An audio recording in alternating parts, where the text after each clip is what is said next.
السلام عليكم ورحمة الله وبركاته. أحبتي في الله متابعين قناة تفسير الأحلام مع رانيا، هقدم لكم النهاردة تفسير رؤيا شنطة اليد أو حقيبة اليد في المنام. ونبدأ برؤيا شنطة اليد للعزباء. رؤيا العزباء تحمل حقيبة يد، وكانت بالحقيبة أوراق أو كشاكيل أو كتب يدل على سعيها في التعليم، لأنها تريد مكانة عالية وطموحة وتحلم بمستقبل مرموق. رؤية العزباء مكياج في الشنطة تدل على اهتمامها بمظهرها وجمالها. رؤيا شنطة جديدة تدل على زواجها القريب، ولمعان الشنطة في الحلم يدل على أن العريس غني وميسور الحال، وإن كانت الشنطة قديمة تدل على أن العريس سنه كبير. تفسير رؤيا شنطة اليد الحمراء للمتزوجة. فشنطة اليد الحمراء تدل على حبها القوي تجاه زوجها وأنها عايشة لأجل إسعاده.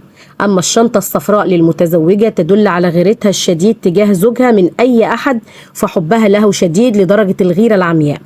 أما إذا كانت شنطة سوداء للمتزوجة فتدل على أن زوجها ربنا هيكرمه في عمله أو مشروعه وسيجلب لها مال كثير. تفسير رؤيا شنطة اليد للحامل في المنام.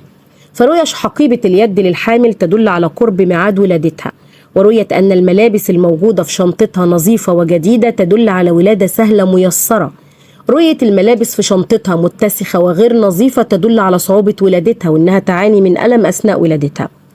تفسير رؤيا ضياع الحقيبة أو الشنطة في المنام بتاع الحامل بيدل على أنها تمر مع زوجها ببعض المشاكل، أو أن لديها أشخاص حاقدين عليها بيحسدوها على زوجها وعليها تحصين نفسها. أما رؤيا شنطة اليد أو حقيبة اليد للمطلقة أو الأرملة فهو دليل على حصولها على فرصة زواج آخر أفضل وسعادة في انتظارها.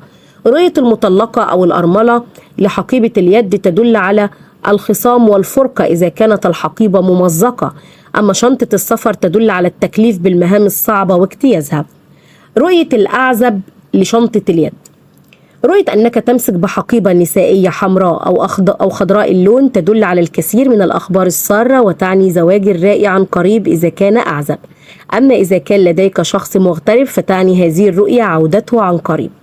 رؤيا العثور على حقيبة في طريق الرائي تدل على فرصة سفر عن قريب إذا قام بفتحها، أما إذا تركها ولم يأخذها دلت هذه الرؤية على ضياع هذه الفرصة. رؤيا شنطة أو الحقيبة الملونة في المنام تعبر عن السعادة سواء للرجل أو السيدة. رؤيا حقيبة اليد الزرقاء في المنام فتعبر عن تحسن حالتك النفسية. وإلى هنا تنتهي حلقاتنا، ونلقاكم في تفسير جديد. فلا تنسوا دعمنا دائما بالإعجاب بالفيديو والاشتراك في القناة وتفعيل الجرس ليصلكم دائما كل ما هو جديد لنا. إلى اللقاء، والسلام عليكم ورحمة الله وبركاته.